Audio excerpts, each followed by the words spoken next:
What's my workers' comp injury worth? You asked for it, we got you the hard data. According to data collected nationwide from 2019 to 2020, the injuries consistently worth the most money are those resulting from motor vehicle accidents, averaging approximately $85,000. That's followed by burns and falls, which both average around $50,000 per claim. And the rest of the accidents range from $45,000 down to approximately $25,000. Please note that for all of these cases, the majority of the costs are medical, with the smaller portion being indemnity or disability payments. Now, those numbers were for the cause of the injury. These next ones are for the nature of the injury. According to the same data, amputation is by far the most expensive injury to sustain, coming to a total average of almost $120,000. That's followed by fractured, crushed, and dislocated body parts, which are a distant second at about half that amount, with an average claim being worth about $60,000. The rest of the injuries range from about $50,000 all the way down to about $16,000, with occupational diseases and cumulative injuries being worth the least. Note that minor injuries that get treated without surgery typically settle between $5,000 and $20,000. And when these costs are separated by body part, injuries to the head and central nervous system are far and away the largest workers' compensation cases, averaging approximately $93,000 per claim. After that are injuries with multiple body parts at around $62,000 per claim, which are followed closely by injuries to the pelvis, leg, and neck, all of which share an average cost of about $60,000. From there, injuries to the arms and shoulders are around $50,000, and the remaining body parts range from about $38,000 down to $21,000. Now, it's important to understand a few things here. First, these are national figures and not specific to any one state. Each state has its own set of workers' compensation laws, and the benefits vary from state to state. You must also keep in mind that each workers' compensation case is different, and you can't just look at these numbers and assume that you'll get the same amount listed here. In order to calculate an accurate amount for your specific injury, there are a number of things that you need to take into consideration, which we'll discuss here in just a moment. But before we do, let's look at data for workers' compensation claims above $1 million,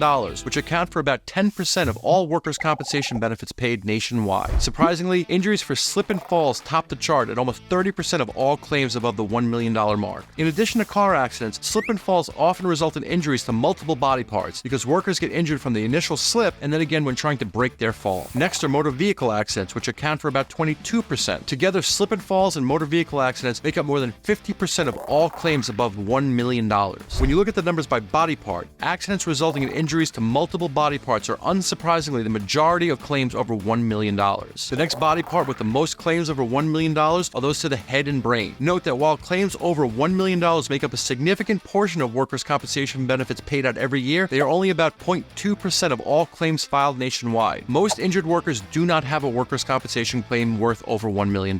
You have to have a severe permanent injury in order to qualify for that level of benefits. In fact, according to a separate study, the average workers' compensation settlement is worth only about $21,800, with the majority of settlements ranging between $2,000 and $20,000. So in order to know if your case is going to be worth more, you need to understand how the value of your claim is calculated, which I'll share with you next. But first, my name is Rex Sikofsky, and I became a New York workers' comp lawyer 17 years ago after getting injured on the job. If you're looking for a lawyer to help you with your claim for New York State workers' compensation benefits, please give me a call today at 212-406-8989 to schedule a free consultation.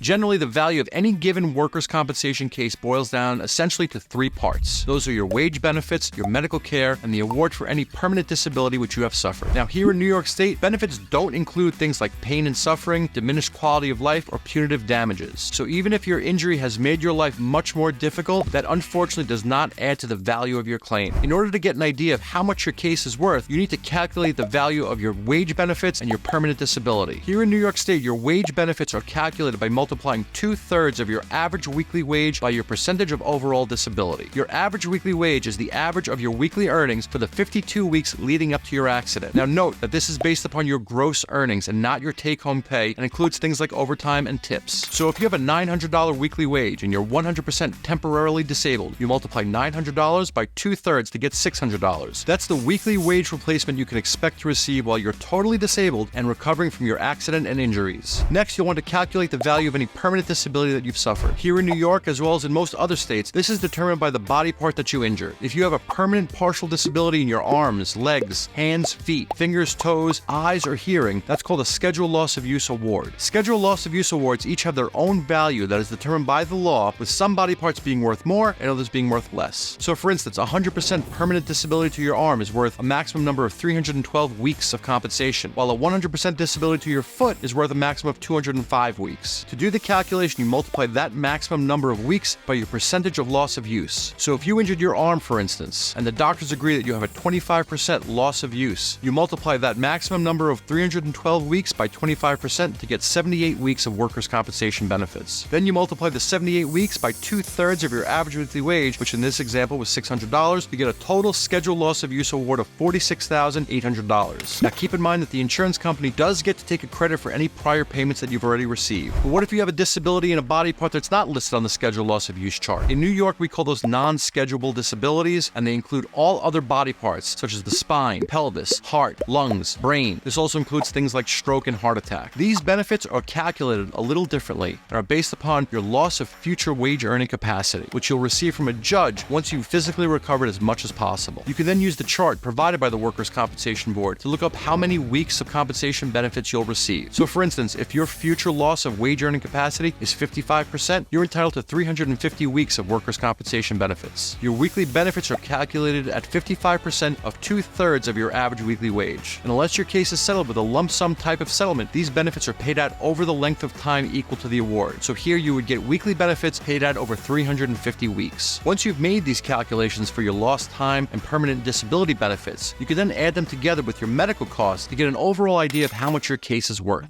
Please note that a lot more goes into the value of your case than just these calculations, which is why it is so important to get a workers' compensation lawyer on your case. The consultation is free, you don't have to pay them any money out of your pocket, and they only get paid if they help you get more money than you would otherwise receive on your own. And on the average, injured workers who hire a workers' compensation lawyer get 30% more in benefits than those who don't, making this a no-brainer. If you want to learn more about how to get all the benefits that you're entitled to, watch my other video with 6 tips to maximize your workers' compensation claim. In it, I'll explain some of the most important things that you can do to prevent the insurance company from reducing your benefits over the life of your claim. I'll include a link to that video here. Click to watch it next, and I'll see you there.